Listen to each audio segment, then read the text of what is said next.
Okay, it appears that we're now live, so welcome to anyone who's watching to the special meeting of council for Tuesday, April the 13th. I'll call the meeting to order and look to the agenda. Are there any additions to the agenda? Seeing none, I'll move the agenda be approved as presented. There's only one item of business, number H1, supporting installation of temporary. Sorry, Mayor Perlman, would you like to call a vote on that agenda approval? Okay, if you insist. Call question on the agenda. Those in favor and opposed, motion's carried unanimously. Now we'll move on to item H1, supporting installation of temporary patios. Ms. Smithers. Whoopsie. Yes, hello, thank you. So I'm here today to present. Just hold on a sec. Sorry, Councillor Sanford's frozen on my screen. I don't know about the rest of you. I mean, it's a lovely photo. She's waving at us, but it's a good freeze. If Councillor Sanford can hear, maybe she could boot out and boot back in. Anyway, sorry, go ahead, Ms. Smithers. Okay, thanks. So just a quick item today. I hope it won't take the whole hour, but we do have a report in front of council today.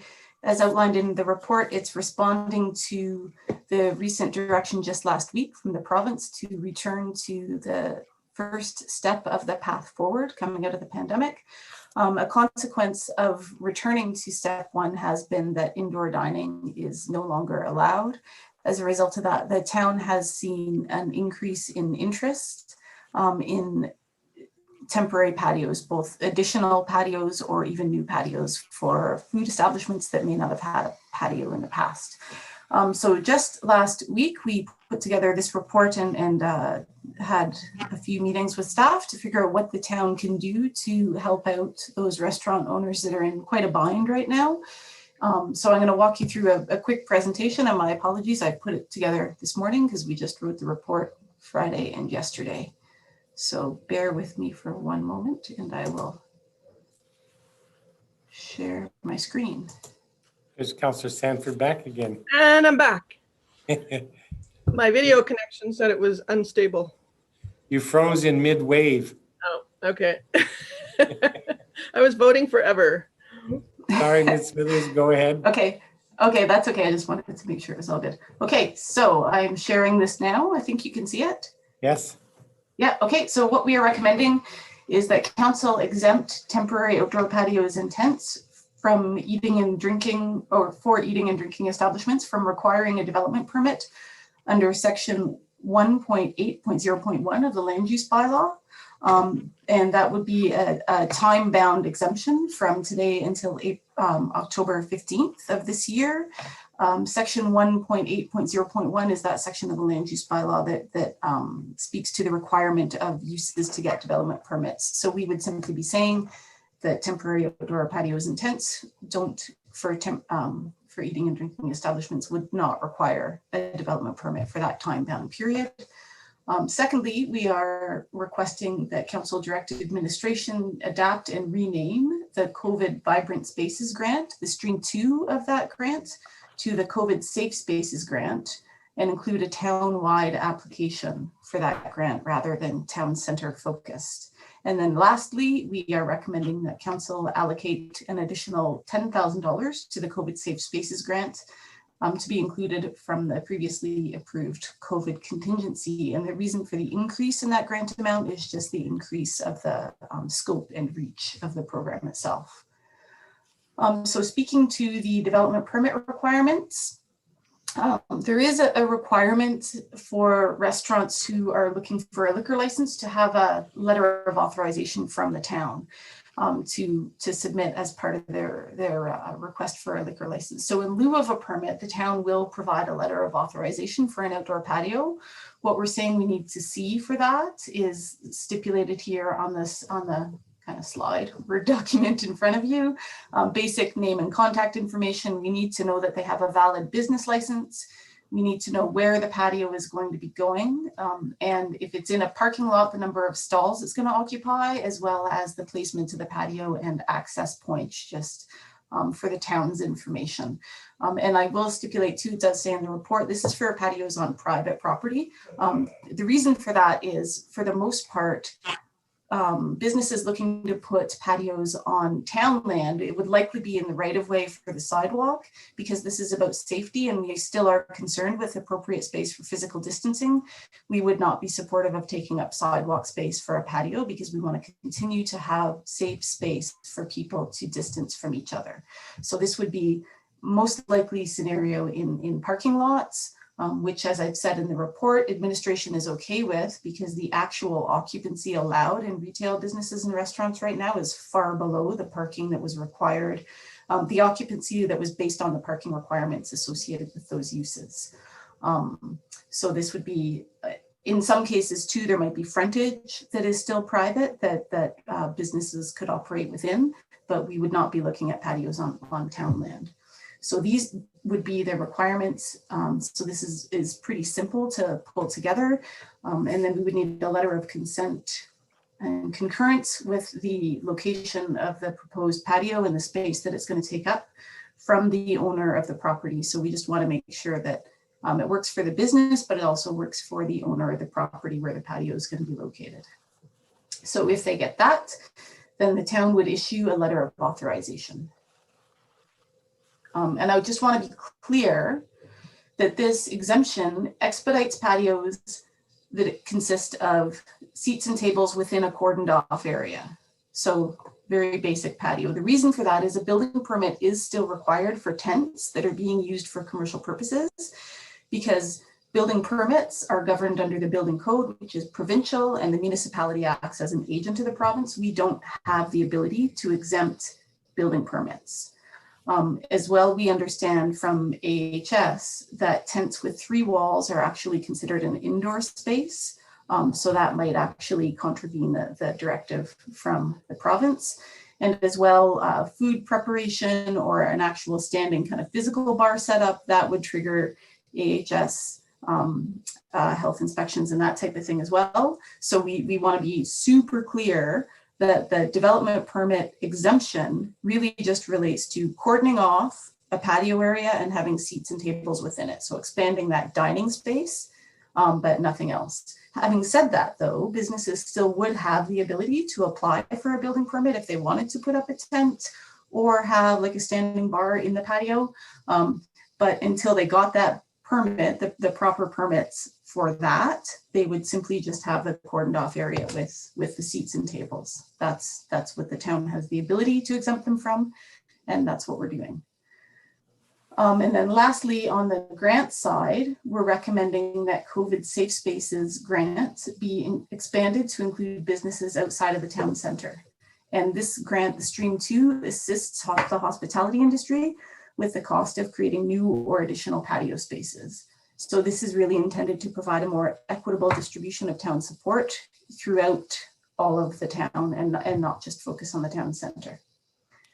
So that is it for my fancy presentation, and I can answer questions related to the land use bylaw piece, and Dr. Cowell can speak to the Safe Spaces grant recommendation. Thank you. Thanks very much for the brief presentation and for putting this together so quickly. I just want to be sure I understand. So clearly the effect of this is positive for the food and beverage businesses outside of the downtown core and likely within the downtown core. But so businesses that in the past, well, for years have established patio service in the summer months, would they be able to move forward with that service prior to the usual start date of that? Are you speaking for Main Street specifically? I think you are, right? Yes. So my understanding, there's been some discussion around, I think it was May 4th as a date. And I think that relates in part to the opening of Main Street for pedestrians. and not to the specific patios, like those in-street patios with the kind of wooden that go out with the wooden perimeters, I'll say. They could be applied for now. They don't need to wait for Main Street to close. So the downtown food businesses can initiate their outdoor food patio now, or with this? Yeah, that would be my understanding. I know Ms. McLett and I had a conversation about this just on, I think it was Friday, where it was the in-street patios that are the wooden structures, they can go ahead and open now. Well, not open now, they can apply for their permits now. Right. And get them. They're a bit different because they also have the license of occupation requirement. Right, so they're a different beast because they are in the public right of way. And this relates to outside of the town center in on private land. Right. So I'm trying to remember if there have been patios in the past few summers that, and I think there were, where the seating area was set up on the sidewalk and the additional structure was out into the parking lane. So are you saying that is also permissible at this time then to move forward with? Yes, the in-street ones on Main Street they don't need to wait for the pedestrianization of the street. They've been in place long before the town even tried the pedestrianization, right? So that's not a requirement for them. What's in front of you today, I want to kind of get us to focus on outside of Main Street and the town center, what we can do there, right? So this would be looking at commercial sites or plazas, like Shops at Canmore would be one, up by the Iron Goat would be another one, where there are a lot of restaurants in those commercial developments that can't accommodate customers inside now. So we're giving them an opportunity to set up a patio in their parking lot or in their private frontage if it exists, to be able to continue operating. Great, I appreciate that. And that's great. We've had requests for that, and I think it's important we respond directly to those requests. Councillor McCallum, did you have a question? Thought I saw your hand up earlier. I do, but I didn't have my hand up. I'm happy to wait until you're finished asking your questions. I'll go ahead. Oh, okay. Thank you for bringing this to council and calling this emergency meeting, or not emergency, special meeting rather. I really appreciate administration being quite responsive to the business community after the announcements in the last week or so. I am now fully understanding that this is actually focused on businesses outside of the downtown core, which were not included in any of these last summer. So I'm glad that we're thinking bigger. Explain to me what is normally involved in a DP process that the businesses will not have to apply for at this time. Well, normally it would include a fee, which council had already waived as part of the budget discussions, but also it's just a regulatory process, right, that would include some of the information that we're still asking for, right, a letter of consent from the landowner and their business information. But we would also look at things like landscaping requirements, some rules and requirements around signage, and most notably parking, right? Because parking typically is the one thing that can get quite a few people fired up. But in this situation, we do feel, I mean, occupancy for any retail business is quite limited based on compared to kind of normal times. And the parking availability in these commercial developments is based on normal occupancy, not the 15 or 25% of occupancy that they can work to now. So from a regulator perspective, we think that that's an acceptable risk, because in effect, currently, all of those commercial developments are overparked, right? They have more parking available than we would require if they came in today with those occupancy requirements. So that's where it typically is a big issue. In the pandemic world that we're living in right now, with the restrictions in place, it's not so much. The other thing that is different, given that we're not issuing a development permit, is there's no right to appeal an approval, which for us, again, is an acceptable risk, right? When we weigh the consequences of kind of the timeliness and the impact on our business community and the really low risk of appeal, because these developments would be contained, the patios would be contained within the site. We still have kind of noise requirements that would apply globally throughout the town anyways. We feel that that's a pretty low risk. And we would invite, when there are complaints, we would just have them be directed to the property owner to work through if there are issues. Gotcha. So I do have, and I do have some concerns about the parking piece. And that's because I guess I'm looking, say, at a strip mall that might have some dining in it as well. And I'm looking at the impacts of neighbors on neighbors within that. So we're asking for permission from the property owner. So many of those businesses are condominiumized. So what's to say that they have permission from their property owner, but the condominium board does not agree, or that particular business using, would there ever be an instance where a particular business would use up their entire parking allotment for their patio? I wouldn't think that would be, I can't say never, but I would say highly unlikely. And that's part of the reason why we've said it has to be more than just the interest to that one business owner, right? It has to kind of go back to the larger owner or condominium board, as you've spoken to.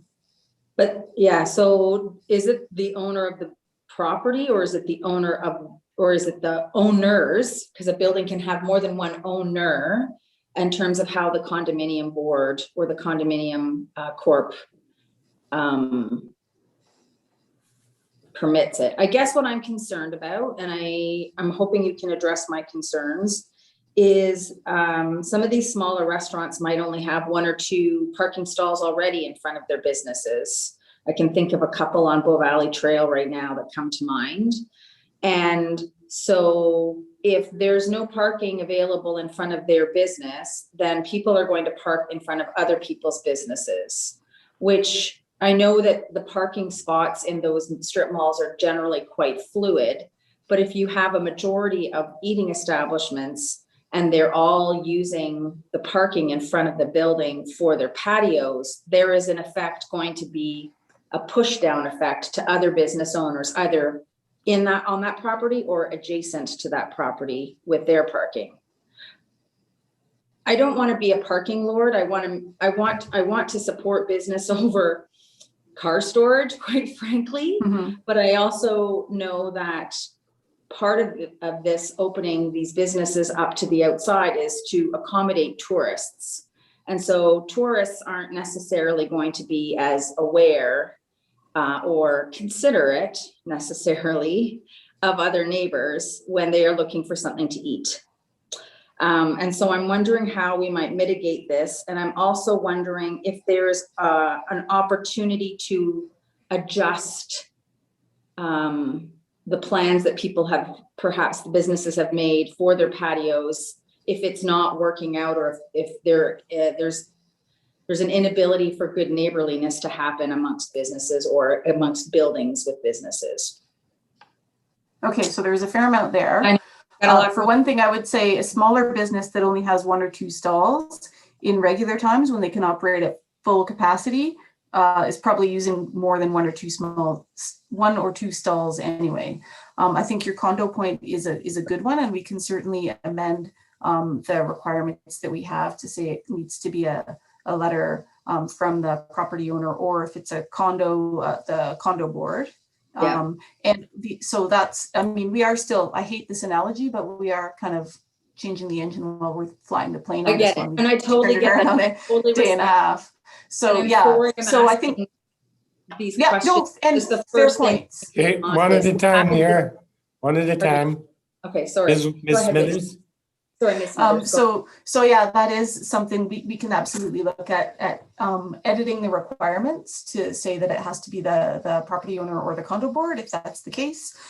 And then the question around how do we adapt, I think I mentioned in the presentation that we would simply be working more, we'd be relying on the property owner or the condo board to take a lead in resolving the disputes among their tenants or their members if those disputes should arise.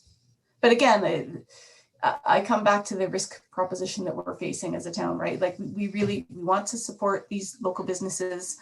We realize that this kind of last minute change has put a lot of businesses in a bind. We feel it's a manageable risk given the broader landscape that we're facing. And we realize fully, and I put this in the report too, that landscape is likely to change again.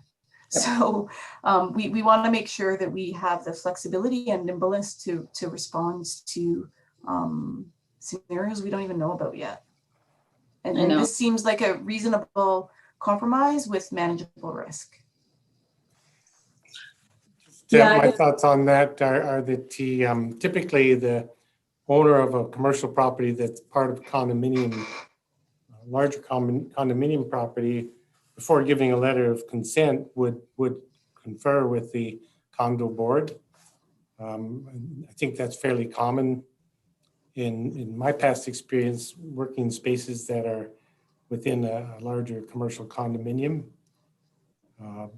So whether we specify that or not, I think it's pretty safe to assume that the owner of the property would run it past the condo board before giving the authorization. If they're not required to by the town, then they might not, I guess. And to be fair, your worship, I've not owned a condominium in a commercial property, so you certainly have more experience in that regard than I do. I guess what I want to make sure is that it's like all the business, many businesses are struggling. And what I don't want to happen is two businesses that are equally struggling and we provide this and that inadvertently impacts the other struggling business even worse.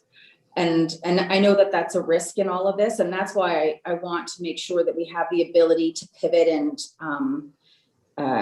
correct if there's disputes or unintended consequences or impacts as a result.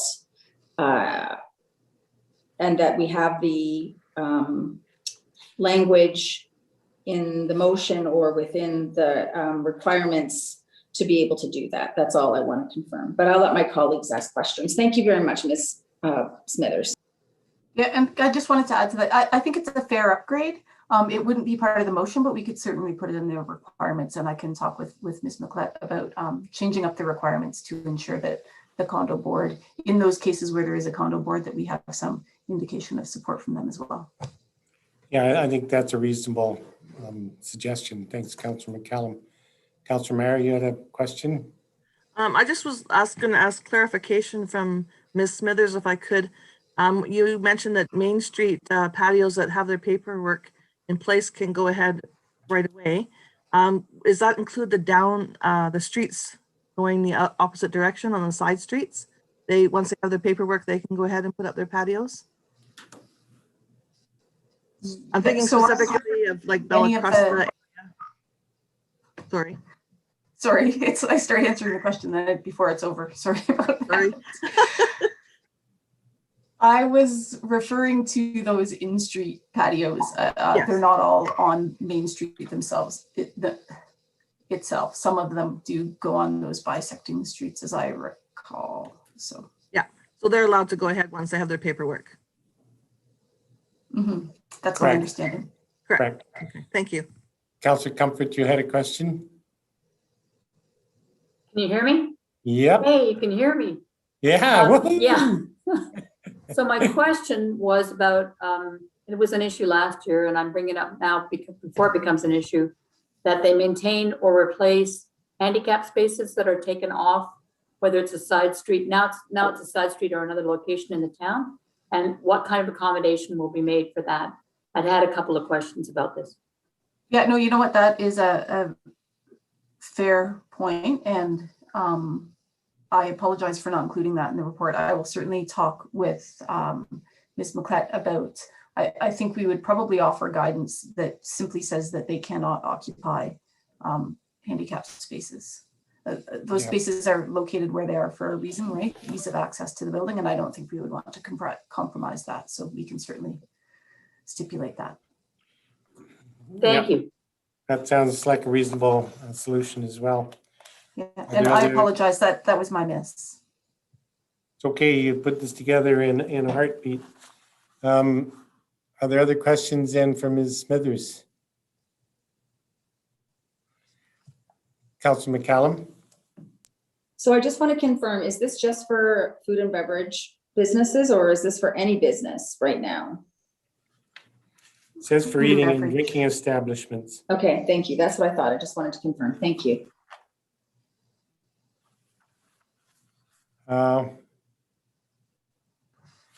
Okay, if there's no other questions, I don't, as Ms. Smithers suggests, I don't think we need to try to reword the suggested motions. That we'll leave it to administration to work that additional part of the process into the issuing of the letter of authorization. That is the confirmation the condo board's at least been consulted. So if there are no other questions or other comments from Ms. Smithers, I'll put some motions forward. And I see none.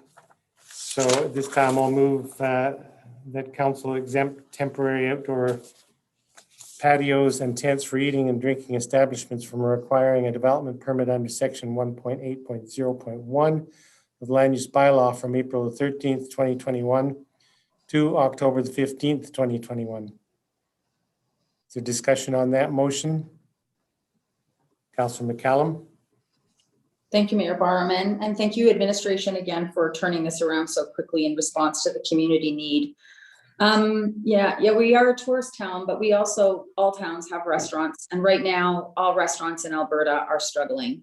We have an opportunity to take some of the burden, pretty much pull the foot off the neck of F&B right now in Canmore by allowing for these changes in our regulatory process and permitting restaurants to think a bit outside the box.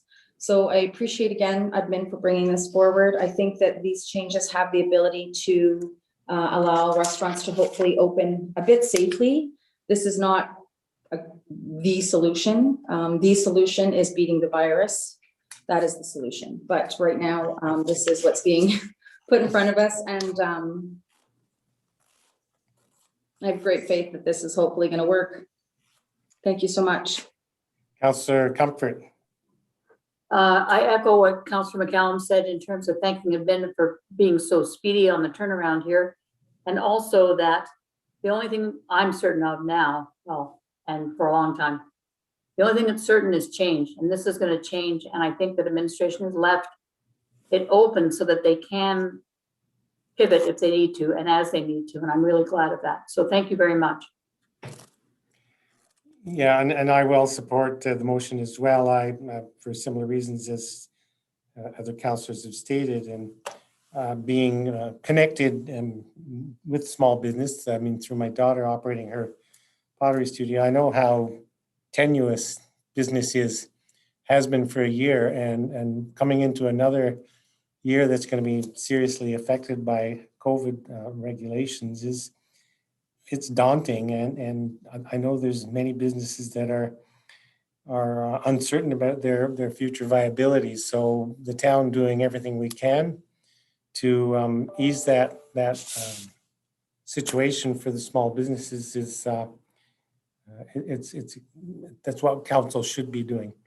And I do appreciate administration hearing the request from the business sector last week and coming forward with these recommendations today. Other discussion on the motion, Councillor Seeley? Thank you, Mayor Borman. I'll support this as well. Our restaurants are in a very difficult time right now, and I'll fill in the blanks for. this will help them. My internet is not good right now. Okay. No, you must be on TELUS. You're cutting in and out. I'll have to beef it up a little bit, but okay. I do support this, and it's important to our restaurants and safety. So I'll leave it at that. Great. Are there other councillors speaking to the motion? Seeing none, I'll call the question. Those in favor? Opposed? Motion's carried unanimously. I'll then move the council direct administration to adapt and rename the COVID Vibrant Spaces Grant, Stream 2, to COVID Spaces Safe Spaces Grant, and include a townwide application focused on the creation of temporary patio spaces, and allocate an additional $10,000 to the COVID Safe Spaces Grant to be included in the previously approved 2021 COVID contingency. Speaking to that motion, I'll speak in support. Certainly the first motion we approved, I think is responsive to the need right now and will help a number of smaller businesses. But this funding component of that assistance is also somewhat important, and I hesitate to say critical, but it might be critical for some small businesses. So I appreciate this additional suggestion from administration to provide some pool of funding to help those businesses keep going. Other discussion on this motion? Seeing none, I'll call the question. Those in favor? Opposed? Motion's carried unanimously. And by golly, I think that brings us to the end of the meeting. I'll move the meeting be adjourned. Those in favor? What? Councillor Sanford shaking her head. Hello? I thought we had 3 motions there. I combined the last two, All right. That's fine. which you voted on. No, I thought you just read the changing it to the Safe Spaces Grant, but Nope, thank you. I combined the two motions into one. Okay. With that, I'll move the meeting be adjourned. Those in favor? Opposed? Motion is carried and meeting is adjourned. We'll see you at 10 o'clock.